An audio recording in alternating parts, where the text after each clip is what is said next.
Corinthians campeão depois de 5 anos de secura. E você sabe, não tem emoção maior do que acompanhar o futebol pelo rádio. Então, Ulisses Costa, o narrador da Rádio Bandeirantes, transmitiu ontem o 0-0, magrinho, mas teve uma defesa de um pênalti pelo goleiro do Corinthians, que foi ali quase que equivalente a um gol do mesmo time. A gente acompanha agora aqui no Jornal Gente.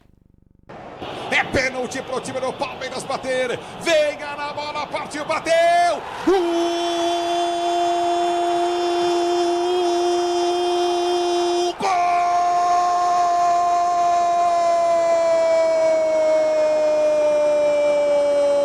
No canto direito, gol!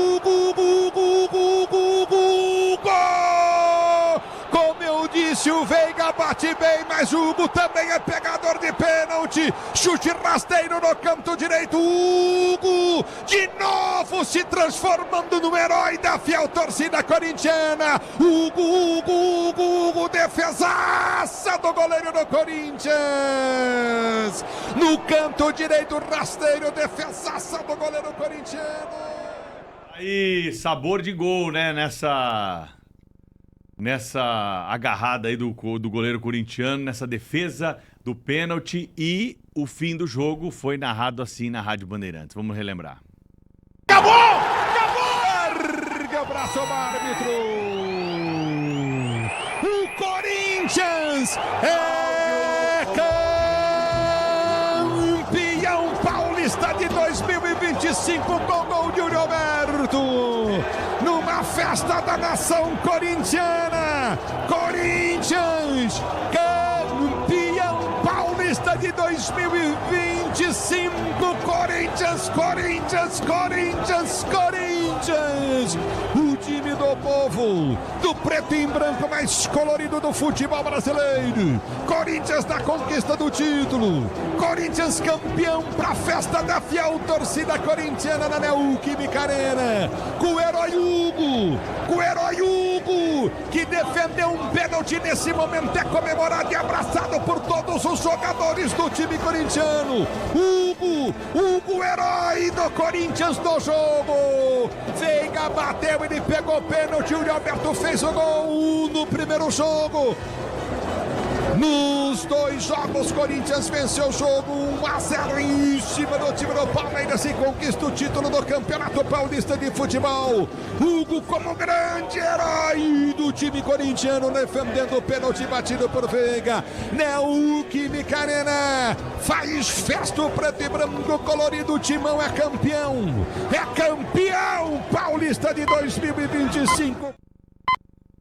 João Paulo Capelani, jornalista da Rádio Bandeirantes, apresentador do Domingo Esportivo Bandeirantes, que acompanhou cada segundo desse jogo truncado, esquisito. Foi até 100 e tantos minutos. O que você viu no jogo, Capê? Bom dia. Bom dia, Thaís. Um abraço para você, para todo mundo da bancada, para os ouvintes, internautas, telespectadores da Rádio Bandeirantes. O que a gente viu foi algo histórico, né? Até pelo contexto, é o que o torcedor corintiano gosta de falar. Se não for sofrido, não é Corinthians. Foi sofrido com essa defesa emblemática, simbólica, histórica por parte do Hugo, que para muita gente já virou ídolo da fiel torcida corintiana e agora dá uma moral gigantesca para esse Corinthians na sequência da temporada. Timão que já estreia nesse fim de semana, Campeonato Brasileiro, tem Sul-Americana, tem Copa do Brasil, tem muita coisa pela frente, mas o corintiano precisava desse título. A gente vê muito a repercussão nas redes sociais, inclusive da nossa sala digital, o Google, com a parceria com o Grupo Bandeirantes. A gente viu que o Trend Topics no Twitter ontem para hoje, Corinthians campeão. E alguns rivais tirando onda, poxa, fazendo uma grande festa por causa de um paulistinha. Não, é um paulistão gigante que o Corinthians conquista. E olha, merecido, gente. Melhor campanha na fase de grupos e, querendo ou não, cada um tem a sua análise. Mas o Corinthians foi melhor nas 2 partidas, não só no Allianz Parque, mas também na Neoquímica Arena. Parabéns para a fiel torcida corintiana, e o Palmeiras também aos pouquinhos vai ter que recuperar, recolher um pouco desses cacos espalhados, porque tem uma sequência dura pela frente. Libertadores e principalmente o Super Mundial de Clubes, né, minha gente? Olha, Capê, eu quero dar parabéns para você, para o Ulisses, para toda a equipe do Esporte da RB. O jogo aqui foi de madrugada, viu? Você está vendo a olheira dessa pessoa que nos fala, quem acompanha em vídeo. Não é à toa. Uma São Paulina não poderia perder uma final de Corinthians e Palmeiras. E a emoção da transmissão da RB também merece a taça. Vocês estão todos de parabéns. Foi um jogão e um golaço de transmissão. Isso que eu gostaria de deixar aqui registrado. Obrigado. Pois é, e a gente aqui ontem... Eu sou suspeito, viu, Cláudio? Sou suspeito para falar porque a gente estava desde as primeiras horas da manhã de ontem e desde a semana passada e retrasada, no meio da pausa para a data FIFA também, fazendo essa cobertura a todo instante, porta de CT, em porta de estádio, trazendo as informações. E ontem me chamou muita atenção. Eu cheguei por volta das 10h30 da manhã na Neoquímica Arena. E assim, a gente gosta de contar histórias. E ontem eu peguei um momento maravilhoso que foi o desembarque de vários ônibus que vieram de diferentes locais do Brasil. Então veio gente do Sul, do Nordeste, do Centro-Oeste e muita gente, eu acho isso uma maluquice. Gente que veio à Neoquímica Arena com a mala e cuia, viveu uma romaria sem ingresso. E aí eu perguntava, mas cara, você saiu lá do interior de não sei onde, sem ingresso? Não, mas é pelo Corinthians, mesmo que eu não consiga entrar, só de estar aqui, a atmosfera, dar o apoio. Então, assim, esse foi o grande resumo dessa final, a expectativa do torcedor sem ingresso para acompanhar essa partidaça, e deu certo, querendo ou não. Era claramente o momento do Corinthians, né? Depois do resultado do primeiro jogo, enfim, tudo levava mesmo, conduzia, né, a crença de que a confiança de que o time venceria ontem, seria campeão pelo menos, né, como acabou acontecendo. Ah, não tenha dúvida. E assim, o próprio torcedor palmeirense, depois a gente vê, acompanha obviamente também a repercussão nas redes sociais.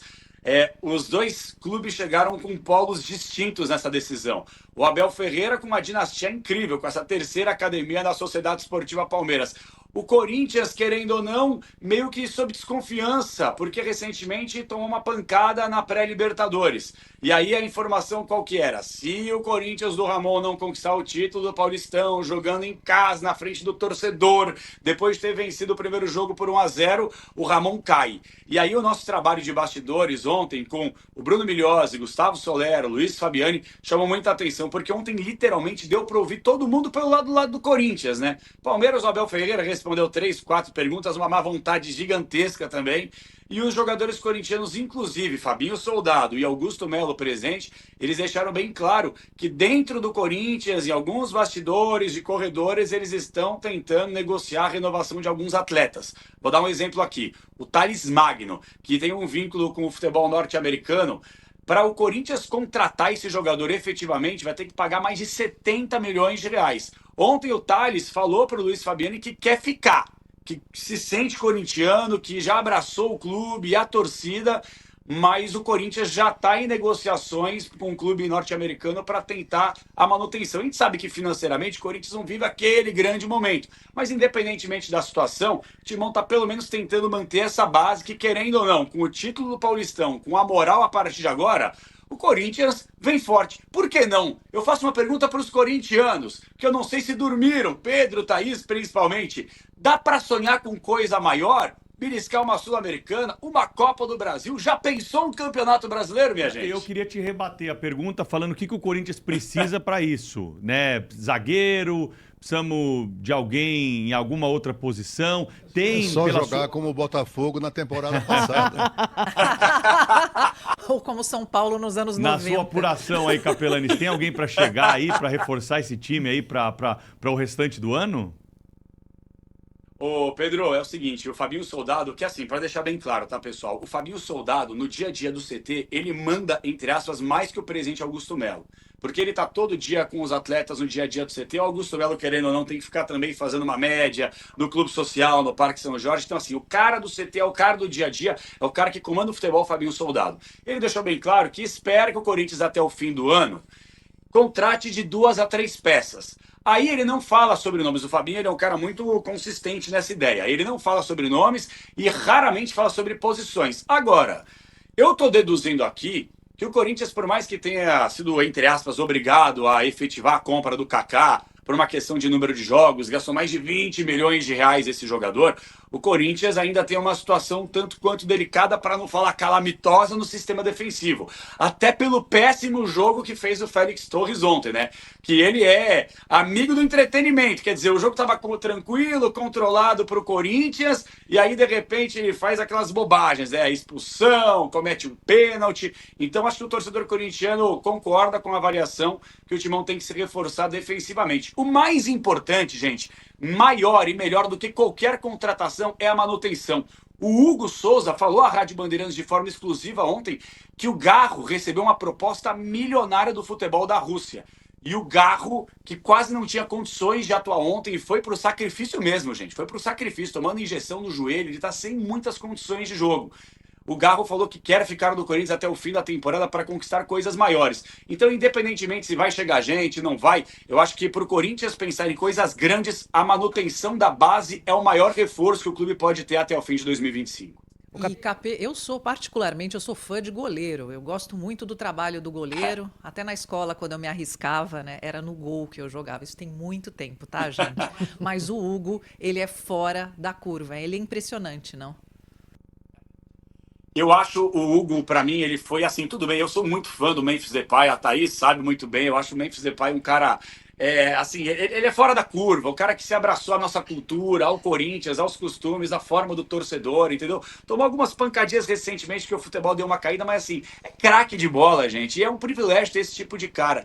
Mas acho que, diante das contratações recentes que chegaram, pode colocar aí no pacote, Garro, Memphis Depay, entre outros atletas, o Hugo, gente, o que vem fazendo desde a temporada passada é assim, algo para ser estudado. Porque o Corinthians chama muita atenção, isso é um retrospecto interessante. Desde a fundação da Neoquímica Arena em 2014, o Corinthians nunca foi eliminado no mata-mata atuando em casa, tomou algum revés. A única vez que isso quase aconteceu foi temporada passada, vocês vão lembrar muito bem. Copa Sul-Americana, o Bragantino consegue reverter o placar, vira o jogo em cima do Corinthians, mas aí nos pênaltis o Hugo foi literalmente o herói. Fez 3 defesas de pênaltis e colocou o Corinthians na fase seguinte. Então assim, Soninha, vou concordar contigo. O Hugo, para mim, foi assim uma aberração o Dorival Júnior não ter pelo menos convocado o Hugo para sentir, para dar um teste. A gente já conhece o Alisson, o Ederson, o Bento, que foi mal contra a Argentina, o Everton, que não vive lá um grande momento. Se seleção é momento, é meritocracia, o Hugo pelo menos deveria ter sido convocado, porque por momento é o melhor goleiro atualmente do futebol brasileiro. Capê, deixa eu emendar com você, já que você tocou em seleção.